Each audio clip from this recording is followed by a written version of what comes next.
The night the rancher collapsed at the edge of the road, no one would have blamed the world for letting him stay there.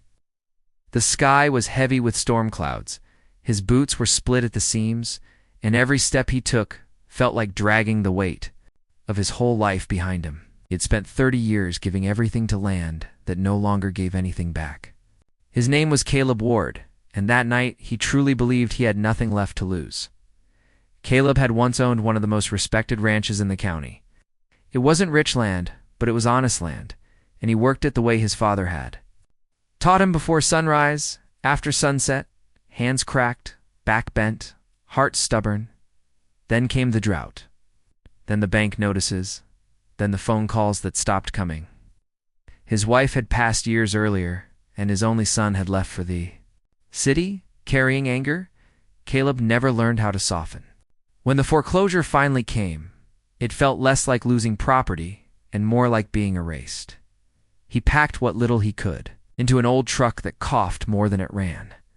He didn't have a destination, only a direction away from the past.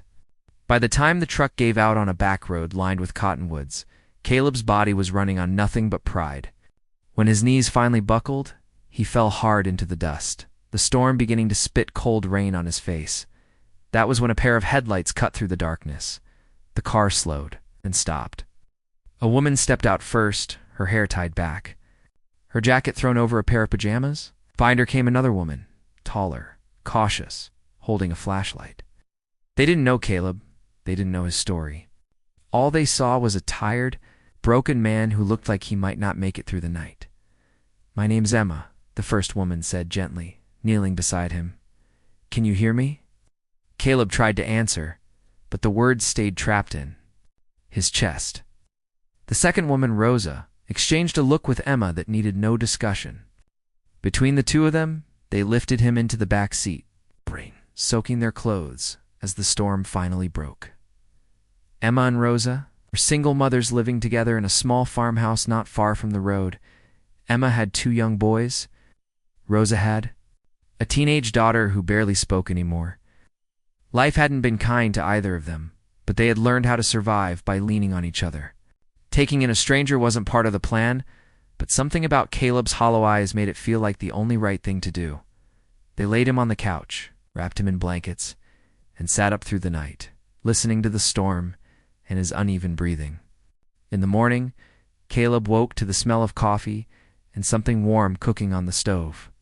For a moment, he thought he was dreaming. No one had cooked for him in years. He tried to leave that same day, embarrassment burning hotter than the fever in his bones. But Emma stood in front of the door, arms crossed, not unkindly. "You can go when you can stand without shaking," she said. "Until then, you're our guest." Caleb stayed. Days turned into weeks. He fixed small things around the house without being asked to loose step. A leaking pipe, a fence post that had been leaning for years.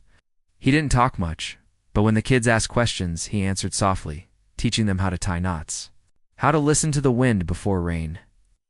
At night, when the house grew quiet, the weight in his chest felt lighter than it had in a long time.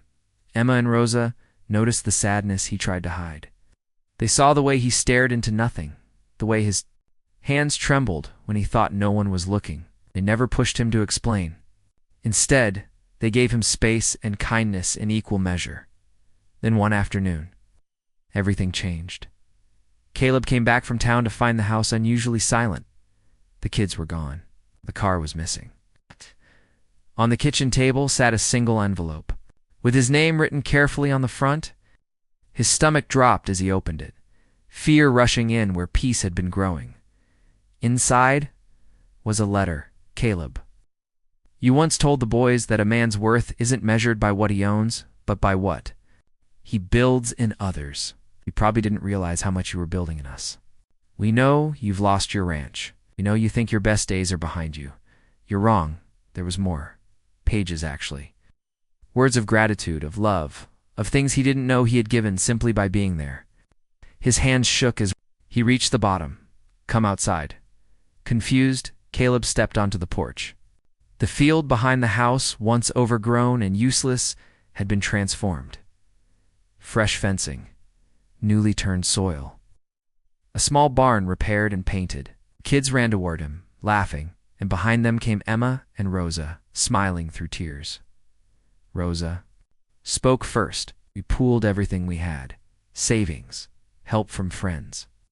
Work from people who still believe in you even when you stopped believing in yourself. Emma held out a set of keys. It's not a ranch like the one you lost, but it's land. And it's yours if you want it.